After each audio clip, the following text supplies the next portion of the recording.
길가에 앉아있는 거지를 향해서 동정을 베푸는 것은 아름다운 선행일 것입니다. 왜냐하면 불쌍하다고 말만 하면서 그냥 지나쳐버리는 이들에 비해서 다만 몇 분이라도 적선하는 손길은 감사한 일일 것입니다. 하지만 누구도 그의 인생을 책임져 줄 사람은 없다고 하는 것입니다. 그러니까 불쌍한 사람 보면서 그 안타까운 마음에 약간의 도움을 줄 수는 있을지 몰라도 근본적으로 그 사람의 인생을 책임져 줄 수 있는 사람은 아무도 없다는 것입니다. 그런데 오늘 본문을 보면 예수님은 좀 달랐던 것을 확인할 수 있습니다. 왜냐하면 예수님은 바디메오라고 하는 사람의 그 인생을 완전히 바꾸어 주셨기 때문이었습니다. 예수님은 누구도 줄 수 없는 사랑과 놀라운 은혜를 베풀어 주시는 주님이셨던 것입니다. 어쩌면 사람들은 그리고 그날 예수님께서 지나가는 행렬 앞에 모여있던 많은 사람들 그리고 심지어 예수님의 제자들조차도 길가에 앉아있는 누추한 그 한 사람의 외모와 행동만을 바라보았을 것입니다. 그들은 많은 편견을 가지고 나름대로 그 사람에 대하여 판단을 하고 있었을 것입니다. 그러나 예수님은 그가 왜 그렇게 애타게 주님을 찾고 있는지 그 안타까운 마음의 중심을 보고 계셨습니다. 그리고 나서는 그를 좀 더 가까이 오라고 그렇게 주님은 말씀하고 계십니다. 길가에 앉아있는 거지랄지라도 내일을 어떻게 살아야 되는지 염려하는 그리고 내일을 알 수 없는 그런 내인이라 할지라도 다른 사람들과 비교해서 하찮은 인생이라 할지라도 주님의 은혜 앞에서 제외된 사람은 아무도 없다고 하는 것입니다. 주님이 우리의 인생을 그렇게 대하시기 때문에 오늘 우리도 주님 앞에 나올 수 있게 되어진 것입니다. 오늘 성경을 보면 바디메오는 예수님을 분명히 믿고 있었던 것 같습니다. 그리고 주님은 사람들이 보는 것과 달리 그 바디메오 안에 있던 믿음을 먼저 보셨습니다. 그런 것을 보면 우리 주님이 보시는 것은 일반적인 사람들이 보는 것과는 다른 것을 보시는 분이라는 것을 또 확인하게 되어지는 것 같습니다. 그래서 사람들은 겉으로 드러나는 외모를 보지만 하나님은 그 사람의 마음의 중심을 보시는 분이라고 성경은 말씀하고 있습니다. 모든 사람들이 나름의 문제를 가지고 있다 할지라도 그 문제를 앞에 두고 다 똑같은 소원을 품는 것은 아닌 것 같습니다. 오늘 이 앞을 보지 못하는 이 사람의 소원은 무엇이었을까요? 당연히 앞을 보지 못하는 사람이니까 그 사람의 마음의 소원은 눈을 뜨는 것이었을 것입니다. 그런데 똑같은 처지에 있는 어떤 사람들은 눈 뜨는 것을 포기하고 그냥 매일매일 지나가는 사람들의 동량을 얻어서 살아야 되는 형편이기 때문에 그냥 오늘도 동량 몇 푼 더 얻는 것에 얻었으면 좋겠다 그런 소원을 가지고 사는 사람도 있었을 것입니다. 그런데 바디메오는 달랐죠. 더 이상 구걸하지 않아도 되는 인생을 그는 살기 원했다는 것입니다. 어떻게 보면 인간적인 방법이 없는 환경 속에서도 자신의 힘으로 이것을 어떻게 바꿔볼 수 없는 그런 현실 속에서도 그는 갈망하고 있었던 것입니다. 그때 마침 무리들과 함께 이 바디메오 앞을 지나가는 예수님의 그 소리를 듣고 바디메오는 부르짖어 주님을 부르고 있습니다. 그리고 예수님은 그의 음성을 듣고 이리 오라고 말씀을 하고 계십니다. 그리고는 그에게 질문하고 있죠. 내가 너에게 무엇을 해 주기를 원하느냐? 바디메오는 저는 보고 싶습니다. 다친 이 눈이 열려지기를 원합니다. 그렇게 주저함이 없이 대답을 했습니다. 그 순간 주변에 있던 많은 사람들은 이 사람의 대답이 황당하다고 생각했을 것입니다. 그것은 분에 넘치는 이야기라고 생각했을 것입니다.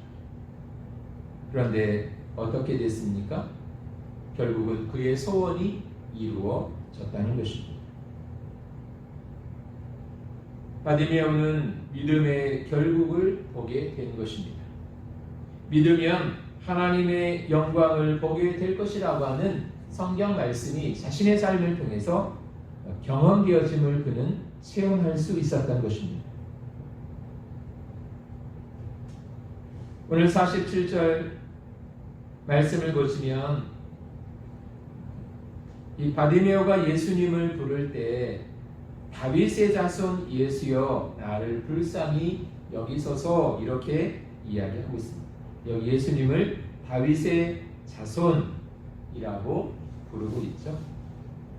성경이 말하는 다윗의 자손이란 단순히 다윗의 어떤 계보에서 태어난 사람이다 그런 의미보다도 다윗의 자손이라는 말의 의미는 성경에 예언된 구세주 메시아라고 하는 의미를 가지고 있습니다. 그 말은 바디메오는 예수님만이 자신의 이 절박한 삶의 문제를 해결해 주실 수 있는 분으로 구세주로 메시아로 믿었다는 이야기인 것입니다. 그러니까 바디메오에게 모든 사람들이 부러워하고 놀랄 만한 일이 일어난 것은 다른 것이 아니라 그가 주님을 향해서 가지고 있었던 믿음에 의해서 일어난 결과였다는 것입니다. 믿고 주의 이름을 부르며 기도할 때 우리 주님은 그 간절한 외침을 외면하지 않으시는 주님이셨던 것입니다. 그렇다면 오늘 우리도 이 땅을 살아가는 동안 또 각자가 경험해야 되는 그런 삶의 문제들이 있고 순간순간 또 넘어야 될 어떤 삶의 고비들을 만날 때 이 바디메오처럼 주변에 있는 사람들이나 환경을 보기 이전에 먼저 믿음을 가지고 주님을 바라보고 주의 이름을 부르며 주님 앞으로 달려나가는 그런 믿음의 사람들이 될 수 있기를 원합니다. 우리가 그런 믿음을 굳게 붙잡고 있다면 결국 그 믿음의 결국을 믿으면 하나님의 영광을 보리라고 하는 그 말씀이 동일하게 우리의 삶을 통해서도 경험되게 하실 줄로 믿습니다. 그리고 오늘 예수님께서 앞을 보지 못하는 이 사람을 가까이 오라고 말씀을 하시면서 던졌던 그 질문은 너무나 당연한 질문이었던 것 같습니다. 가난과 절망의 세월을 살아온 이 사람, 길가에 주저앉아 있던 이 사람, 그가 예수님이 지나가신다고 하는 소리를 듣자 즉시 일어나서 외치기 시작했죠. 다윗의 자손 예수여 나를 불쌍히 여겨 주소서 그렇게 이야기합니다. 그리고 이 사람을 부르신 후에 예수님이 질문한 것은 이것이었죠. 내가 너에게 무엇을 해 주기를 원하느냐. 너무 당연한 질문 아니겠습니까? 앞을 보지 못하는 이 사람에게 내가 내게 무엇을 해 주기를 원하느냐. 이 질문은 어쩌면 물어볼 필요도 없는 질문이었던 것 같습니다. 왜냐하면 앞을 보지 못하는 사람에게 눈이 뜨이는 것 외에 또 무엇이 필요하겠습니까? 그런데 이와 비슷한 질문을 또 한 번 하신 적이 있었는데요. 요한복음 5장에 보면 베데스다 연못가에서 38년 동안 고통받던 한 사람을 치료해 주실 때도 똑같은 질문을 하십니다. 뭐라고 질문하냐면 내가 낫고자 하느냐 이렇게 질문하셨습니다. 38년 동안 그 병으로 인해서 고통받던 이 사람에게 내가 낫고자 하느냐 이 질문은 너무나 당연한 질문 아니겠습니까? 네 주님 제가 낫기를 원합니다. 그래서 지금 여기 38년 동안 이 연못가에 제가 지금 나와 있는 것 아닙니까? 그렇지 않다면 왜 38년이라고 하는 이 긴 세월 동안 내가 기도하며 바라고 있겠습니까? 내가 너에게 무엇을 해주기를 원하느냐? 내가 낫고자 하느냐? 그것은 그 사람들 편에서 보면 하나만한 질문처럼 여겨지지만 엉뚱한 질문인 것처럼 보여지지만 주님은 의미 없는 질문을 던진 것은 아니었다라고 하는 것입니다. 어쩌면 이 질문을 통해서 주님께서는 이 바디메오의 마음속에 있는 그 낫고자 하는 간절함 또 그가 이 질문을 했을 때 어떤 대답을 하실 것인지를 미리 아셨을 것이라고 생각을 합니다. 이 당연한 것처럼 보여지는 이 질문 내가 너에게 무엇을 해주기를 원하느냐 그 질문에 담겨져 있는 의미는 이런 것이 아니었을까 생각합니다. 그것은 예수님께서 어떤 일을 해 주시고자 하신다는 약속이었다고 생각을 합니다. 왜냐하면 예수님이 이 바디메오의 마음을 한번 떠보기 위해서 빈말로 물어보신 것이 아니었기 때문이었습니다. 구하는 자에게 좋은 것을 주시는 분이 우리 주님이시라고 성경은 말씀하고 있습니다.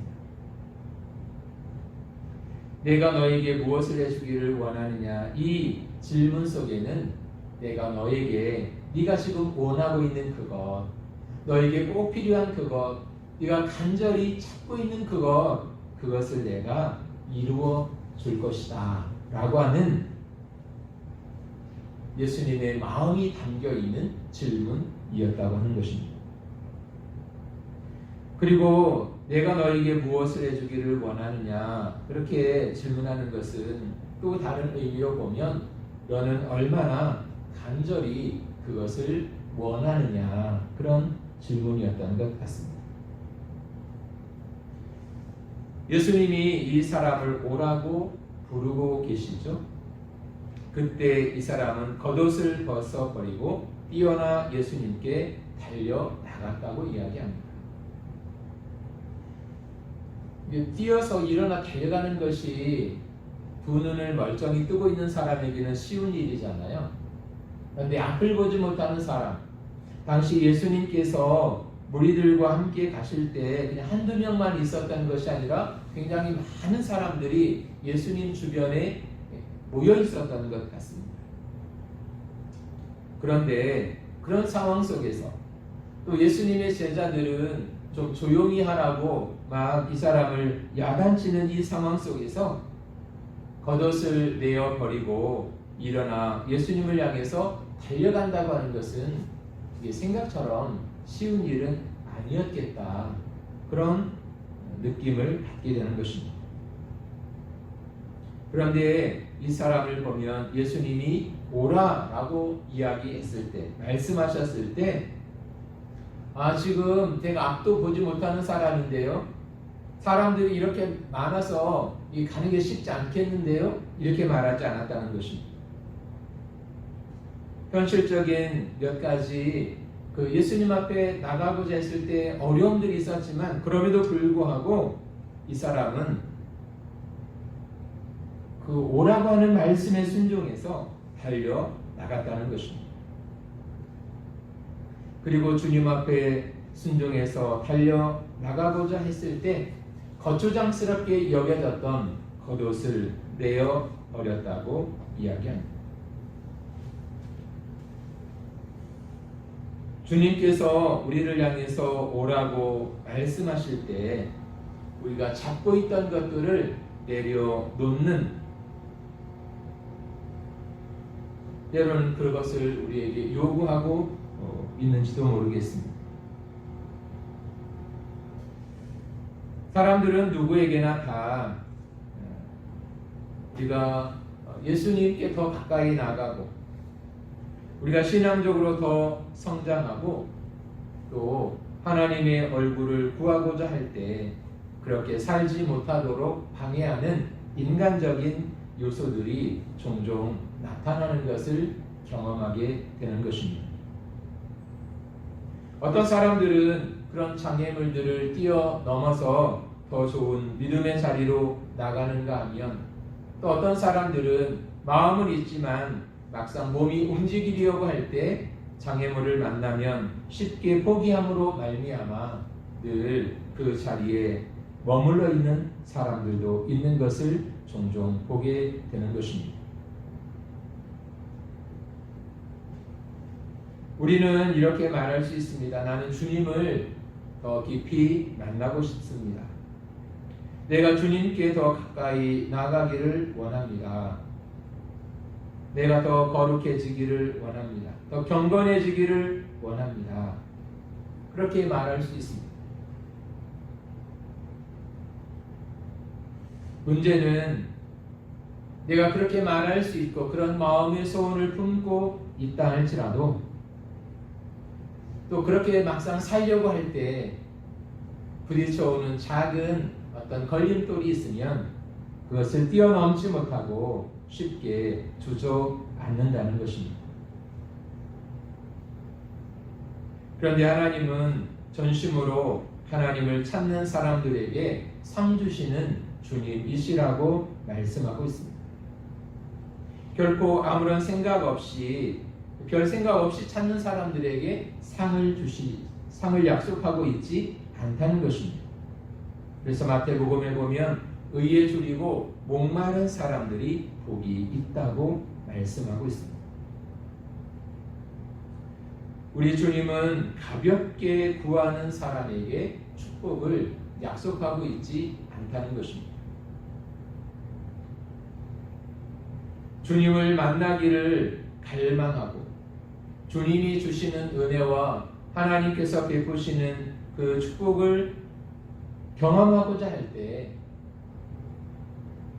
나름대로 뛰어넘어야 되는 장애물들을 뛰어넘어서서 전심으로 하나님 앞에 달려 나갈 때 하나님이 그런 사람들에게 은혜를 베푸시며 오늘 바디메오에게 하나님께서 놀라운 일을 이루셨다는 것처럼 또 오늘 우리의 삶에도 하나님의 놀라운 역사들을 이루어 주신다는 것입니다. 내가 너에게 무엇을 해주기를 원하느냐? 그 질문 속에는 아마 이런 의미도 담겨져 있었던 것 같습니다. 내가 그것을 얻는다면 그것으로 너는 무엇을 하겠느냐라고 하는 질문이 담겨 있는 것 같습니다. 내가 너의 눈을 뜨게 하면 너는 그 뜬 두 눈을 가지고 무엇을 하겠느냐? 이렇게 묻고 있는 것 같습니다. 여러분, 오늘 저나 여러분들이 일평생 눈을 앞을 보지 못하는 그런 모습으로 살다가 예수님께서 그런 우리의 눈을 뜨게 해주셨다면 밝은 눈으로 세상을 보게 된 그때 우리는 제일 먼저 무엇을 하고 싶으십니까?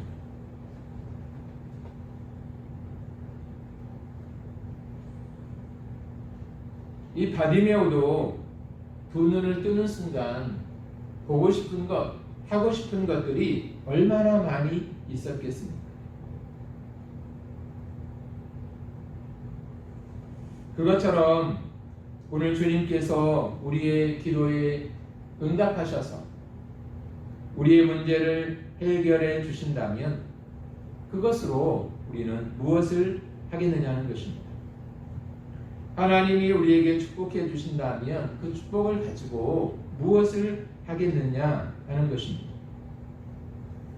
주님께서 오늘 나에게 내가 기도했던 그 기도의 제목에 응답해 주신다면 그것을 가지고 너는 무엇을 하겠느냐 이렇게 묻고 있다는 것입니다.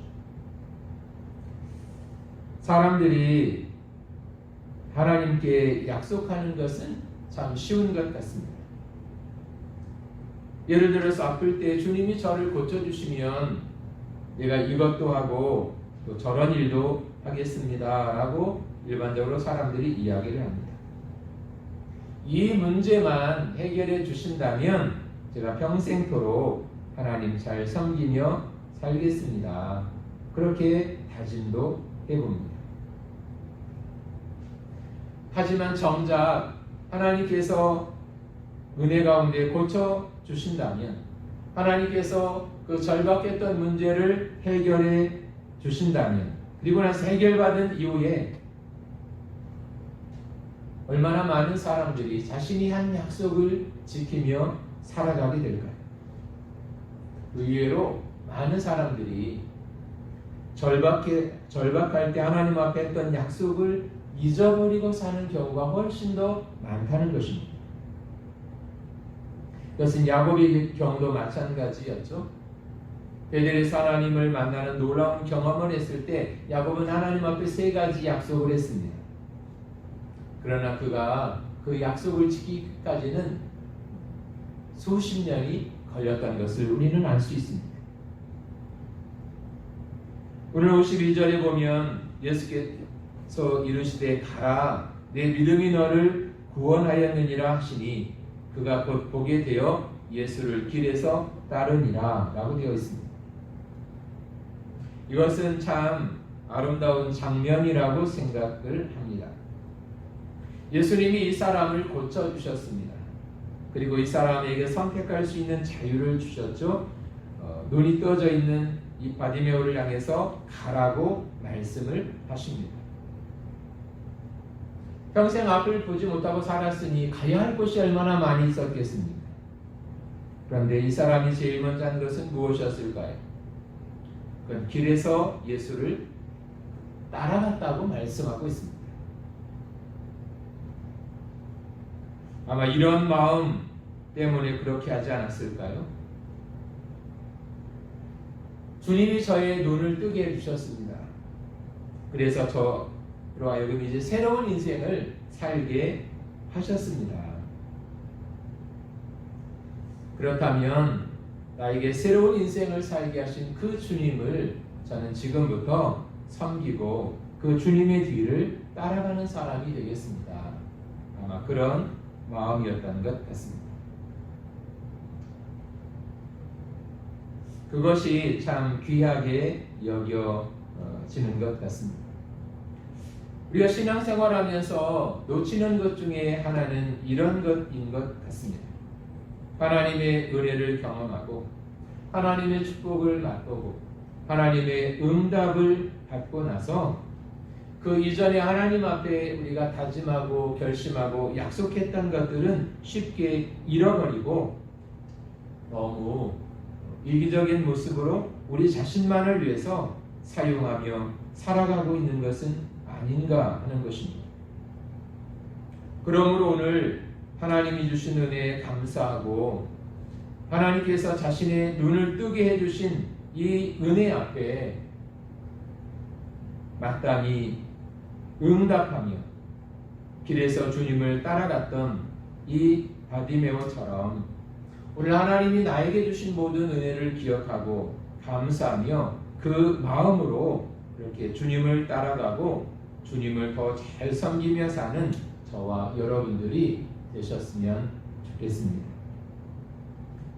오늘 길가에 앉아있던 초라한 인생, 불쌍한 인생, 사람들의 관심도 받지 못하는 인생, 그런 한 인생을 긍휼히 여겨주시고 그에게 놀라운 은혜를 베풀어 주셨던 우리 주님이 오늘 저와 여러분의 삶에도 동일하게 임하셔서 은혜 베풀어 주시고 또 믿음 더하여 주셔서 이전보다 더 귀한 모습으로 주님 섬기며 주님 따라가는 저와 여러분들이 되실 수 있기를 원합니다.